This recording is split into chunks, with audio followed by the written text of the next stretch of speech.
నిర్మల్ జిల్లా లోకేశ్వరం మండల కేంద్రంలోని శివాలయంలో హుండీ చోరీకి యత్నించిన ఇద్దరు దొంగలను పోలీసులు ఎట్టకేలకు అరెస్ట్ చేశారు. వారిని విచారించగా పలు గ్రామాల్లో జరిగిన ఇతర చోరీల గుట్టు సైతం రట్టయింది.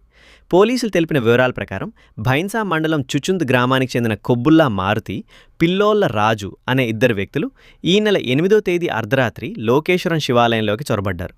గుడిలోని హుండీని పగలగొట్టి నగదు అపహరించేందుకు ప్రయత్నిస్తుండగా ఒక్కసారిగా ఆలయంలోని అలారం మోగింది. దీంతో భయాందోళనకు గురైన ఆ దొంగలు తమ ద్విచక్ర వాహనాన్ని అక్కడే వదిలేసి చీకట్లో పరారయ్యారు. ఉదయం ఈ ఘటనపై సమాచారం అందుకున్న పోలీసులు ఘటనా స్థలంలో దొంగలు వదిలివెళ్లిన ద్విచక్ర వాహనం ఆధారంగా దర్యాప్తు ముమ్మరం చేశారు. ఈ క్రమంలో నిందితులు మారుతి, రాజులను అదుపులోకి తీసుకుని తమదైన శైలిలో విచారించగా అసలు నిజాలు అంగీకరించారు. కేవలం లోకేశ్వరం శివాలయంలోనే కాకుండా చుట్టుపక్కల పలు గ్రామాల్లోని దేవాలయాలు మరియు ఇతర ప్రదేశాల్లోనూ తాము దొంగతనాలకు పాల్పడినట్లు నిందితులు పోలీసులు ఎదుట ఒప్పుకున్నారు. వెంటనే వారి వద్ద నుంచి 6,000 రూపాయల నగదును స్వాధీనం చేసుకున్న పోలీసులు ఇద్దరిపై సంబంధిత సెక్షన్ల కింద కేసు నమోదు చేసి కోర్టు ఆదేశాల మేరకు రిమాండ్కు తరలించినట్లు వెల్లడించారు.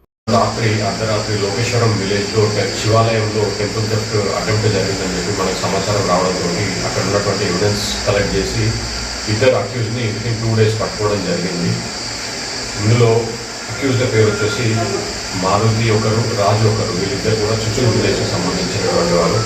వీరిని 2 daysలోనే పట్టుకున్నందుకు నేను మన Lokeshwaram SI and Mudhol CI గారిని అభినందిస్తున్నాను. మనకి వీళ్ళని పట్టుకున్న తర్వాత టోటల్ 7 offences వీళ్ళు ఒప్పుకోవడం జరిగింది. లోకేశ్వరం పోలీస్ స్టేషన్ లిమిట్స్లో 2, ముదోల్ లిమిట్స్లో 3, బైసా రూరల్ లిమిట్స్లో 1. కాబట్టి ఇట్లాంటివి ఏ offences జరుగుతున్నా కూడా మనము జిల్లా ఎస్పీ గారి ఆదేశాల మేరకు ఖచ్చితంగా హెచ్చరిస్తూ ఉన్నాం. ఎందుకంటే పట్టుకోవడం జరుగుతుంది. కాబట్టి ఇట్లాంటి థెఫ్ట్కి ఏం చేసినా కూడా మేము ఎట్టి పరిస్థితులు వారిని వదిలిపెట్టే ప్రసక్తి లేదని చెప్పి తెలియజేస్తున్నాం. Thank you.